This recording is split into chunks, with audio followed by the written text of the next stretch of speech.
વિદ્યાર્થી મિત્રો, હવે આપણે સેમિસ્ટર 3 માં જે આપણું એકમ 2 છે જેનું નામ છે દ્રાવણો, અને આપણે શરૂઆત કરીએ. તો પહેલું દ્રાવણ આપણે કોને કહીશું? તો દ્રાવણની વ્યાખ્યા પહેલાં એક ઉદાહરણ આપું કે મારી પાસે પાણી છે, હું પાણીમાં મીઠું નાખીશ તો મીઠું એ પાણીમાં ઓગળી ગયું, એ દ્રાવ્ય થઈ ગયું. તો અહીંયા આ જે મીઠું પાણીમાં નાખ્યા બાદ જે કંઈ મને મળે છે એને હું કહું છું મીઠાનું જલીય દ્રાવણ કહું છું. તો આ દ્રાવણ જ્યારે બને છે ત્યારે એમની વચ્ચે કોઈ જ પણ પ્રકારની, એટલે કે જે પાણી અને મીઠું એની વચ્ચે કોઈ જ પણ પ્રકારની રાસાયણિક પ્રક્રિયા થતી નથી, છતાં પણ આ મીઠું એમાં દ્રાવ્ય થઈ ગયું. એટલે શું થયું? એક એકરૂપ અથવા સમાંગ મિશ્રણ બની ગયું. એવું કહેવાય છે કે 2 કે તેથી વધુ પદાર્થો મિશ્ર થઈ સમાંગ કે એકરૂપ મિશ્રણ બનાવે તો તેને દ્રાવણ કહેવામાં આવે છે. દાખલા તરીકે મીઠાનું જલીય દ્રાવણ, ખાંડનું જલીય દ્રાવણ, નેપ્થેલિનનું કેરોસીનમાં દ્રાવણ, આ બધા જ આપણા દ્રાવણના ઉદાહરણો છે. તો આમ જોવા જઈએ તો દ્રાવણમાં મુખ્યત્વે 2 ઘટક આવ્યા. એક ઘટક જેને દ્રાવ્ય કહેવામાં આવે છે, બીજો ઘટક જેને દ્રાવક કહેવામાં આવે છે. જો મીઠાનું જલીય દ્રાવણમાં હું પાણીમાં મીઠું ઉમેરું છું તો મીઠું એક દ્રાવ્ય પદાર્થ છે, પાણી દ્રાવક છે. એટલે દ્રાવ્ય કોને કહેવાય? તો એવું કહેવાય છે કે દ્રાવણમાં જે ઘટકનું પ્રમાણ ઓછું તેને દ્રાવ્ય કહેવામાં આવે છે. આના કરતાં વિરુદ્ધ દ્રાવક, તો એવું કહેવાય છે કે દ્રાવણમાં જે ઘટકનું પ્રમાણ વધુ તેને દ્રાવક કહેવામાં આવે છે. તમે જોશો કે આ મીઠાના જલીય દ્રાવણમાં જે પાણી દ્રાવક છે એનું પ્રમાણ હંમેશા વધારે જ હોય. મીઠું એ દ્રાવ્ય છે કારણ કે મીઠાનું પ્રમાણ એ પાણીના પ્રમાણ કરતાં વધારે નથી. એટલે એ જે આપણે મીઠું છે એને આપણે આ દ્રાવ્ય કહીએ છીએ. તો આમ જ્યારે દ્રાવણ બને છે તો તમારો દ્રાવક તો એક જ છે, પણ તમે એક જ દ્રાવકમાં જુદા જુદા દ્રાવ્ય પદાર્થ ઉમેરીને દ્રાવણ બનાવી શકો છો. કે દાખલા તરીકે પાણીમાં થોડુંક મીઠું નાખો, આ જ પાણીમાં થોડુંક ખાંડ ઉમેરી દો, આ જ પાણીમાં જો તમે ફરીથી થોડુંક ગ્લુકોઝ ઉમેરી દો તો દ્રાવ્ય એક કરતાં વધારે થઈ શક્યા, પણ દ્રાવક તરીકે એક જ ઘટક આવ્યો, જે આવ્યો આપણો અહીંયા પાણી આવ્યો. પણ ઘણા દ્રાવણ એવા છે કે જેમાં એક જ દ્રાવ્ય હોય, એક જ દ્રાવક હોય. તો આવા દ્રાવણને આપણે દ્વિઅંગી અથવા બાઇનરી દ્રાવણ કહેવામાં આવે છે. એટલે દ્વિઅંગી દ્રાવણ એટલે શું? તો કહી શકાય કે જે દ્રાવણમાં ફક્ત એક જ દ્રાવ્ય અને એક જ દ્રાવક હોય, આવા દ્રાવણને આપણે દ્વિઅંગી દ્રાવણ કહેવામાં આવે છે. કે દાખલા તરીકે હું પાણીમાં ફક્ત મીઠું ઉમેરું છું તો આપણું દ્વિઅંગી દ્રાવણ થયું, પણ આ મીઠું વત્તા બીજા ખાંડ ઉમેરી દો, ગ્લુકોઝ ઉમેરી દો તો એ આપણું દ્વિઅંગી દ્રાવણ ન કહેવાય. તો દ્વિઅંગી દ્રાવણમાં ફક્ત 2 જ, એક દ્રાવ્ય અને એક ઘટક આપનો દ્રાવક રહેલો છે. આમ જ્યારે દ્રાવણ બની ગયું, સમાંગ મિશ્રણ બની ગયું, એમાં દ્રાવ્ય કણો આવ્યા, તો આ મેન દ્રાવણમાં જે તે દ્રાવ્ય કણો છે એનું કદ કેટલું છે એમાં જ દ્રાવણનો મુખ્યત્વે આધાર રહેલો છે. તો એ કહેવાય છે કે દ્રાવણમાં કણોના કદનો વ્યાસ આશરે 10⁻⁹ મીટર હોય. જો આના કરતાં વધારે જો કદના કણો હોય તો એ દ્રાવણ નથી બનતું, પણ એ આખું સસ્પેન્શન થઈ જતું હોય છે. એટલે અહીંયા દ્રાવણ બનવા માટે આશરે જે તે દ્રાવ્ય કણો એનો વ્યાસ 10⁻⁹ મીટર હોય. હવે એકવાર દ્રાવણ બની ગયું, હવે આ દ્રાવણમાં એક દ્રાવ્ય પદાર્થ છે, દ્રાવક પણ છે, મારે અલગ કરવા છે. પણ વિદ્યાર્થીઓ ધ્યાન રાખજો કે એકવાર તમારે દ્રાવણ બની ગયું તો આ દ્રાવણ જેને આપણે સમાંગ મિશ્રણ પણ કહીએ છીએ, તો સમાંગ મિશ્રણમાં રહેલા જુદા જુદા ઘટકોને ગારણ, ઠારણ, ઉત્કલન કે સેન્ટ્રીફ્યુગેશન જેવી કેટલીક ભૌતિક પદ્ધતિઓ દ્વારા પણ આપણે અલગ કરી શકતા નથી. તો એને અલગ કરવા માટે જુદી જુદી વિશિષ્ટ પદ્ધતિઓ હોય, પણ કોઈ પણ ભૌતિક પદ્ધતિ દ્વારા આવી એને આ દ્રાવણમાં રહેલા દ્રાવ્ય અને દ્રાવકને આપણે અલગ કરી શકતા નથી. આમ દ્રાવણ જે છે એક સમાંગ મિશ્રણ છે. બે ઘટક, એક દ્રાવ્ય એક દ્રાવક એમાં રહેલા છે. આ બેને તમે ભેગા કરો છો, કોઈ જ પણ પ્રકારની રાસાયણિક પ્રક્રિયા થતી નથી, પણ છતાં પણ એકરૂપ આ મિશ્રણ બનાવી ગયું. હવે મારે ધારો કે મારે આ સમીકરણથી એક દ્રાવણ મારે દર્શાવવું છે, તો આપણે સિમ્પલ ઉદાહરણ કે મારી પાસે મીઠું છે. આપણે ખબર છે કે મીઠું એટલે NaCl જે ઘન સ્વરૂપમાં છે. આ મીઠાને હું પાણીમાં ઉમેરું છું. પાણી એટલે કહી શકાય H2O લિક્વિડ. અહીં પ્રતિવર્તી પ્રક્રિયા.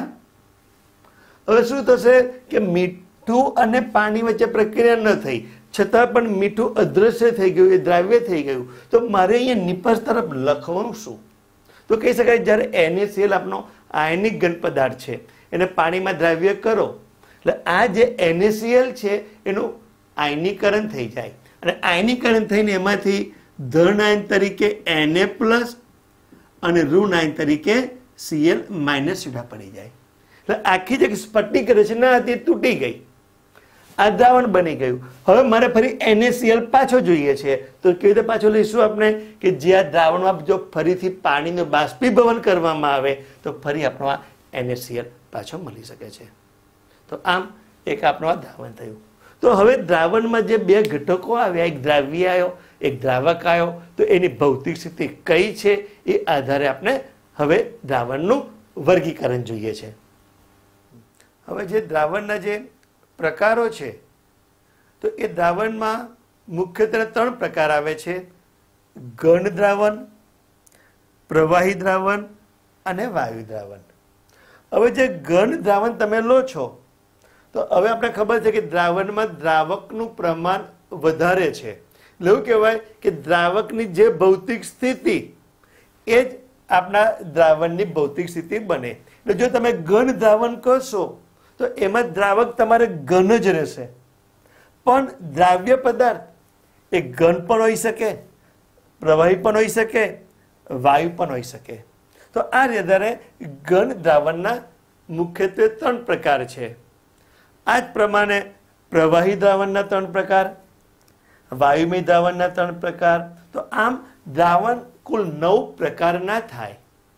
જ્યારે કોઈ પણ ઉદાહરણ તમને આપવામાં આવે તો પહેલું એ દ્રાવણની ભૌતિક સ્થિતિ કઈ છે, એ ભૌતિક સ્થિતિ જે તે દ્રાવકની ભૌતિક સ્થિતિ બને, અને પછી આપણે દ્રાવ્ય વિચારવો પડે કે દાખલા તરીકે ઘન દ્રાવણમાં દ્રાવક ઘન છે, દ્રાવ્ય પણ ઘન હોય, તો આવા દ્રાવણને આપણે ઘન પ્રકારનું દ્રાવણ કહીએ છીએ. તો ઘન પ્રકારના દ્રાવણ કયા? તો કહી શકાય બધી જ જે મિશ્ર ધાતુઓ છે, મિશ્ર ધાતુમાં પિત્તર છે, જર્મન સિલ્વર છે, સ્ટેનલેસ સ્ટીલ છે, અથવા કહી શકાય કે તાંબુ અને જસતમાંથી બનાવેલી ઘણી બધી મિશ્ર ધાતુઓ. આવી કોઈ પણ મિશ્ર ધાતુ એ આપનું ઉદાહરણ ઘન પ્રકારનું દ્રાવણ છે. હવે જો આ ઘન દ્રાવણમાં જ દ્રાવક તો ઘન છે, પણ જો દ્રાવ્ય કોઈ પ્રવાહી ઉમેરવામાં આવ્યો હોય તો આવા દ્રાવણને હું ઘન પ્રવાહી પ્રકારનું દ્રાવણ કહીશ. આ ઘન પ્રવાહી પ્રકારનું દ્રાવણ તો ઘન જ છે. એનો અર્થ થયો કે દ્રાવક ઘન આવ્યો. એટલે જો એ દ્રાવણ આપણે નળી આંખે જોવામાં આવે તો ઘન સ્વરૂપમાં છે. તો આનું એક ઉદાહરણ છે કે પારામાં બનાવેલ ઝીંક એમાલ્ગમ. તરત પ્રશ્ન થાય કે એમાલ્ગમ એ શું છે? એમાલ્ગમ એટલે જ્યારે કોઈ ધાતુને પારામાં દ્રાવ્ય કરવામાં આવે તો એને આપણે સૌરસ અથવા તો એમાલ્ગમ કહેવામાં આવે છે. કે દાખલા તરીકે મારી પાસે પારો છે, એમાં હું ઝીંક ધાતુ ઉમેરી ઝીંકને દ્રાવ્ય કરી દઉં તો ઝીંક અને પારા વચ્ચે જે સમાંગ મિશ્રણ બન્યું એને કહેવાય ઝીંક એમાલ્ગમ. આ ઝીંક એમાલ્ગમ કેટલાક કાર્બનિક પદાર્થના રિડક્શન માટે વપરાય. બીજી જો આપણે જીવન વ્યવહારની વાત કરીએ આપણે તો બીજું એક ઉદાહરણ છે સિલ્વર એમાલ્ગમ. સિલ્વર એમાલ્ગમ એટલે કહી શકાય કે જ્યારે પારામાં સિલ્વર ધાતુને દ્રાવ્ય કરવામાં આવે તો એને કહેવાય સિલ્વર એમાલ્ગમ. સિલ્વર એમાલ્ગમ કદાચ તમે જોઈ પણ હશે. અને ખાસ કરીને સિલ્વર એમાલ્ગમ જે ડેન્ટિસ્ટ છે જેને કહે છે ચાંદી પૂરી, દાંતમાં જે ચાંદી પૂરવામાં આવે છે એ ચાંદી નથી, એ ખરેખર સિલ્વર એમાલ્ગમ છે. એમાં બંને દ્રાવ્ય અને દ્રાવક આ બંને ઘન સ્વરૂપમાં છે. ત્રીજું ઘન દ્રાવણ ઉદાહરણ લઈએ કે એમાં દ્રાવક તો ઘન જ છે પણ દ્રાવ્ય વાયુ હોય. આપણે જોયો ઘન સ્વરૂપમાં પણ એમાં દ્રાવ્ય થયેલો પદાર્થ વાયુ. તો આનું જો ઉદાહરણ આપું તો હાઇડ્રોજન વાયુનું પેલેડિયમમાં અધિશોષણ. જો તમે પેલેડિયમ ધાતુ લીધી હોય, કિંમતી ધાતુ છે, જો એમાં હાઇડ્રોજન વાયુના સંપર્કમાં રાખવામાં આવે તો આ બંને વચ્ચે કોઈ જ પણ પ્રકારની રાસાયણિક પ્રક્રિયા થતી નથી, પણ હાઇડ્રોજન જે છે એ પેલેડિયમની સપાટી ઉપર એનું અધિશોષણ થાય છે. તો આમ આ એક દ્રાવણ બની ગયું. મારે જો આને અલગ કરવા છે, હું સહેજ ગરમ કરું તો પણ એ અધિશોષણ પામેલો પેલેડિયમની સપાટી ઉપરનો હાઇડ્રોજન એ બહાર આવી શકે છે. તો આ એક થયું આપણો ઘન વાયુ પ્રકારનું દ્રાવણ. બીજી વાત કરીએ પ્રવાહી દ્રાવણ. દ્રાવણ પ્રવાહી એટલે દ્રાવક તો પ્રવાહી જ રહેવાનો છે. નરી આંખે આપણે પ્રવાહી સ્વરૂપમાં જ જોઈશું, પણ એમાં રહેલ દ્રાવ્ય એ ઘન, પ્રવાહી કે વાયુ ગમે તે હોઈ શકે.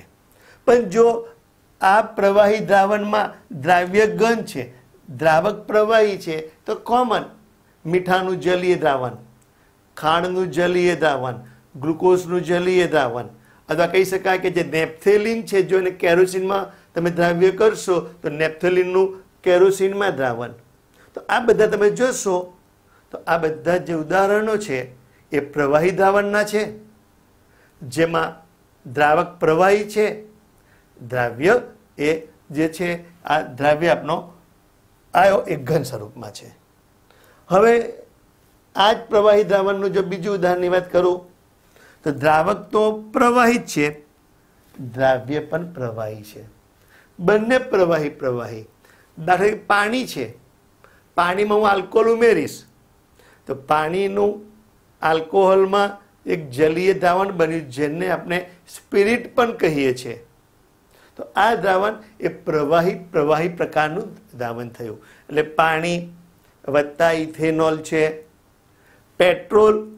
પેટ્રોલમાં જો ડીઝલ ઉમેરી દઉં તો પેટ્રોલ વત્તા ડીઝલ વત્તા કેરોસીન. પણ પેટ્રોલમાં પાણી ઉમેર્યું તો દ્રાવણ ન કહેવાય, કારણ કે એમાં બે સ્તર અલગ પડી જતા હોય છે. પાણીમાં આલ્કોહોલ દ્રાવ્ય થાય, પણ પાણીમાં હું જો તેલ ઓઇલ ઉમેરી દઉં તો બે સ્તર જુદા પડી જાય, એ દ્રાવણ ન કહેવાય. પણ જો એકબીજામાં તેઓ ભળી જાય, સમાંગ મિશ્રણ બની જાય તો આપણું દ્રાવણ બને. તો આમ પ્રવાહી પ્રકારના દ્રાવણમાં પાણી વત્તા આલ્કોહોલ, બીજું આવ્યું કે પેટ્રોલ વત્તા ડીઝલ, પેટ્રોલ વત્તા કેરોસીન, આ બધા જ પ્રવાહી પ્રકારના દ્રાવણ કહેવાય.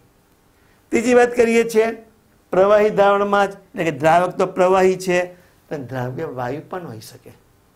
તો આમાં કહી શકાય કે મારી પાસે પાણી છે, પાણીમાં હું ધારો કે કાર્બન ડાયોક્સાઇડને હું દ્રાવ્ય કરું છું તો કાર્બન ડાયોક્સાઇડ પાણીમાં દ્રાવ્ય થઈ ગયો.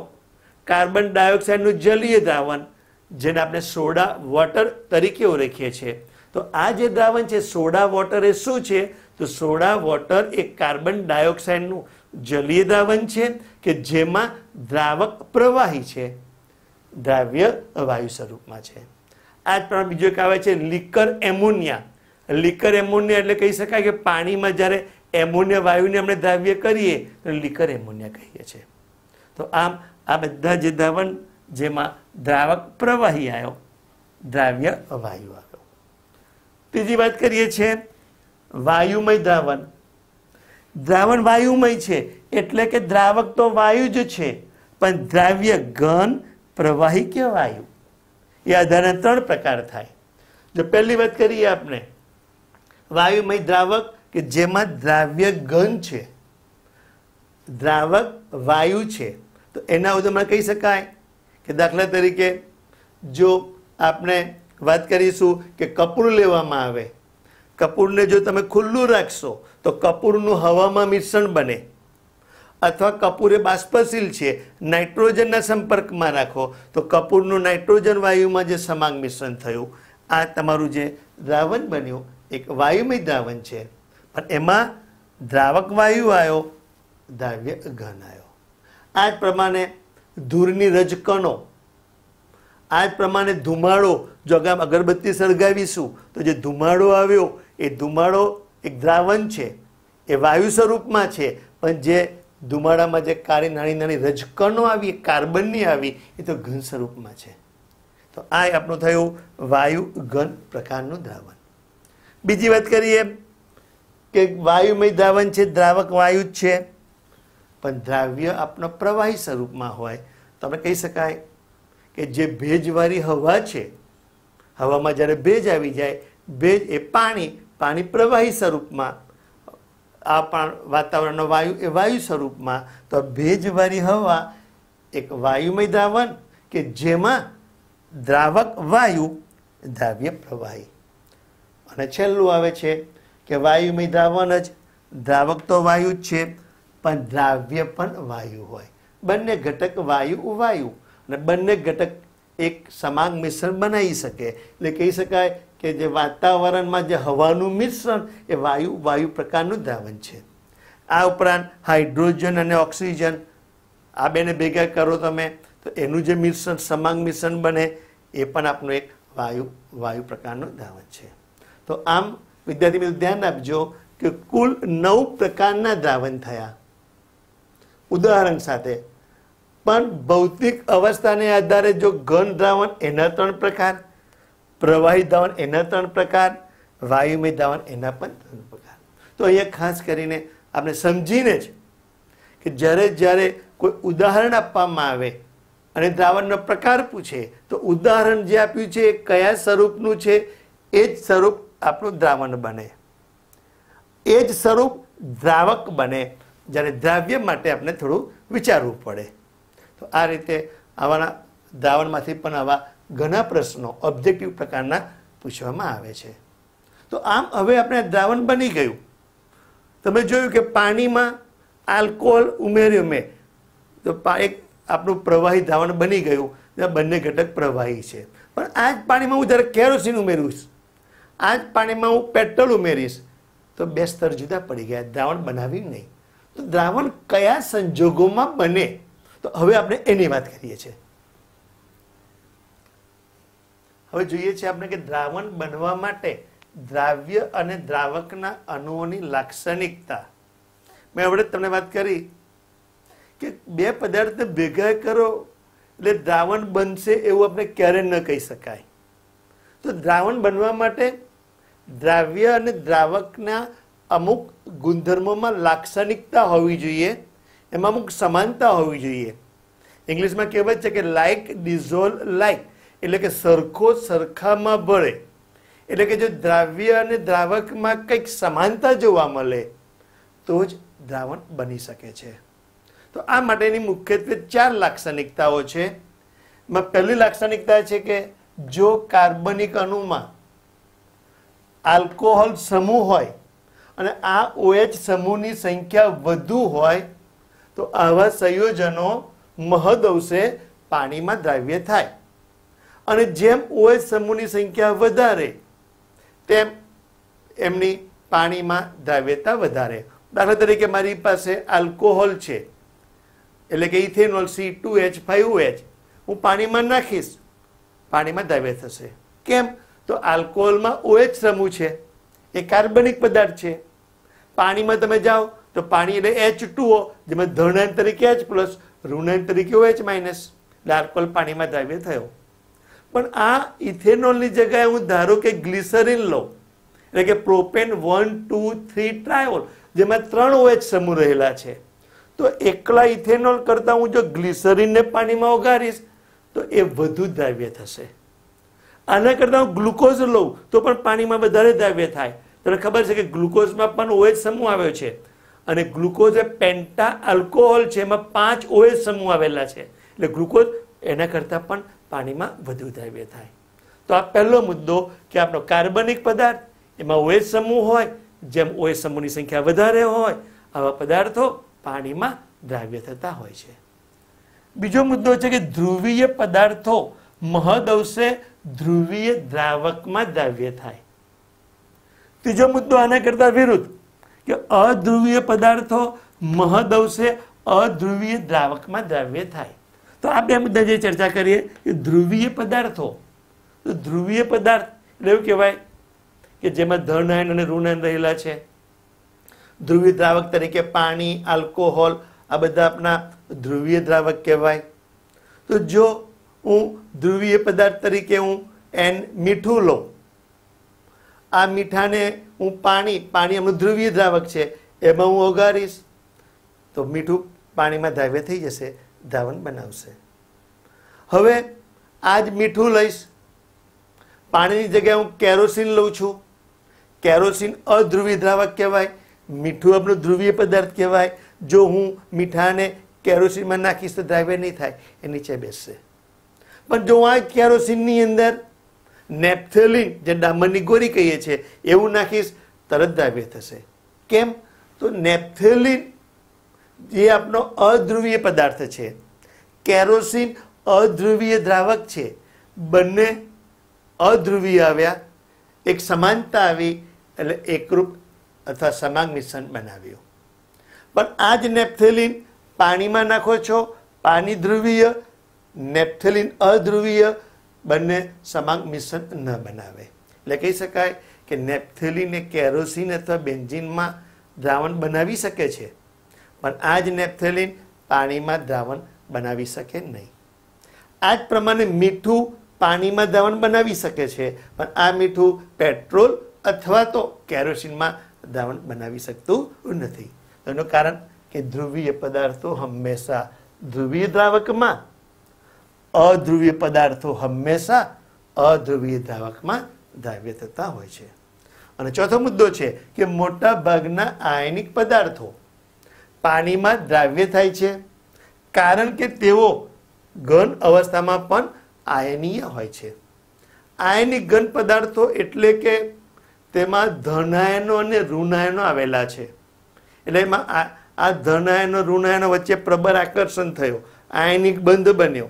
આવા પદાર્થો પાણીમાં નાખવામાં આવે તો મોટા ભાગના આવા પદાર્થો પાણીમાં દ્રાવ્ય થાય. હવે જો દ્રાવક તરીકે પાણી જ છે તો આવા દ્રાવણને જલીય દ્રાવણ કહેવાય. પણ જો દ્રાવક તરીકે પાણી નથી પણ અન્ય દ્રાવક છે, દાખલા તરીકે ક્લોરોફોર્મ છે, ઇથર છે, કાર્બન ટેટ્રાક્લોરાઇડ છે, તો આવા દ્રાવણને આપણે જલીય દ્રાવણ કહેતા નથી, પણ આવા દ્રાવણને આપણે બિન જલીય દ્રાવણ કહેવામાં આવે છે. તો આમ દ્રાવણમાં દ્રાવક કયો છે એ આધારે બીજા બે દ્રાવણ આવ્યા, જલીય દ્રાવણ પણ આવે છે, બિન જલીય દ્રાવણ પણ આવે. હવે બીજી એક વાત કરું કે મીઠું હું પાણીમાં ઓગાળી દીધું, મીઠાનું જલીય દ્રાવણ બની ગયું, મીઠામાંથી ધન આયનો ઋણ આયનો છૂટા પડ્યા. આ આયનની આસપાસ પાણીના અણુઓ આકર્ષણ અનુભવે અને આ એક ઘટના છે જેને આપણે હાઇડ્રેશનની ઘટના કહીએ છીએ. તો આપણે આ હાઇડ્રેશનની ઘટના પણ આગળ જોઈશું આપણે. હવે જ્યારે આપણે દ્રાવક અને દ્રાવ્ય એકરૂપ મિશ્રણ બનાવ્યું તો અહીંયા દ્રાવકનું પ્રમાણ કેટલું છે, એમાં દ્રાવ્ય કેટલા પ્રમાણમાં દ્રાવ્ય થયો છે. તો આમ દ્રાવણમાં રહેલ દ્રાવ્ય અને દ્રાવકના પ્રમાણને આધારે આપણે આ જે તે દ્રાવણ જુદી જુદી સાંદ્રતાવાળા બનાવી શકાય. તો હવે પ્રશ્ન આવે છે કે દ્રાવણની સાંદ્રતા અને તેના પ્રકારો જેવી આપણે વાત કરીએ છીએ.